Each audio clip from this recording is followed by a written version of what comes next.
चुनाव के मद्देनजर भारतीय जनता पार्टी का 4 लोकसभा के लिए शक्ति केंद्र सम्मेलन शनिवार को कुरुक्षेत्र में शुरू हुआ। कार्यक्रम की शुरुआत हरियाणा के सीएम मनोहर लाल और सुभाष बराला ने दीप प्रज्वलित कर की। बैठक में आगामी लोकसभा और विधानसभा चुनाव के मद्देनजर रणनीति पर चर्चा की गई। कुरुक्षेत्र में बीजेपी के क्लस्टर मीटिंग को संबोधित करते हुए मुख्यमंत्री मनोहर लाल ने बीजेपी के कार्यकर्ताओं को जीत के गुर मंत्र दिए। उन्होंने कहा कि कार्यकर्ताओं को सरकार की उपलब्धियों की जानकारी देने की शुरुआत अपने घर से करनी होगी।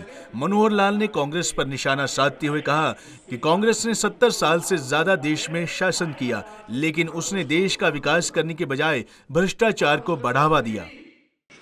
ठीक है, जब वो गुलाम थे उस समय गरीबी थी, लेकिन उस गरीबी को दूर करने के लिए 55 साल राज किया कांग्रेस ने। योजना नहीं बना सके। क्यों नहीं बना सके? कि उन्होंने जनता के साथ अपना संबंध नहीं जोड़ा।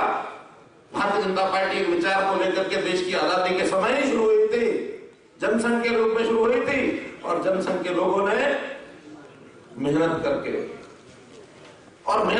इस सिस्टम को, इस बात को, इस ज्वाला को मन में लेकर इस यज्ञ को आगे बढ़ाते हरियाणा बीजेपी के लोकसभा चुनाव के उप प्रभारी विश्वास सारंग ने कहा कि बीजेपी हरियाणा में 10 की 10 सीटें जीतेगी। उन्होंने कहा कि बीजेपी बूथ लेवल की पार्टी है और बूथ कार्यकर्ता ही चुनाव जीतते हैं। ऐसे कार्यकर्ताओं को इस सम्मेलन के जरिए सरकार की नीति और रीति को बताने का काम किया गया। प्रधानमंत्री के रूप में स्थापित करने का चुनाव है।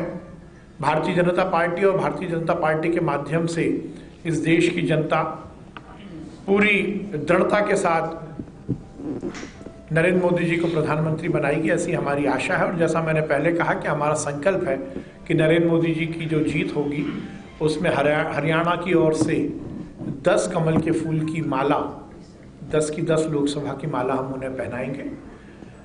बैठक में हरियाणा बीजेपी डिजिटल ऐप भी लॉन्च किया गया, जिसकी मदद से कार्यकर्ता चुनाव की रणनीति की जानकारी प्राप्त कर सकेंगे। मुख्यमंत्री ने केंद्र और राज्य सरकार की उपलब्धियों को जनता तक पहुंचाने के लिए प्रयास करने की जरूरत पर जोर दिया। उन्होंने कहा कि केंद्र और राज्य की जिन योजनाओं से लोगों को फायदा पहुंचा है, कार्यकर्ता उनसे संपर्क करें। Bureau report, Punjab Kesari TV, Chandigarh.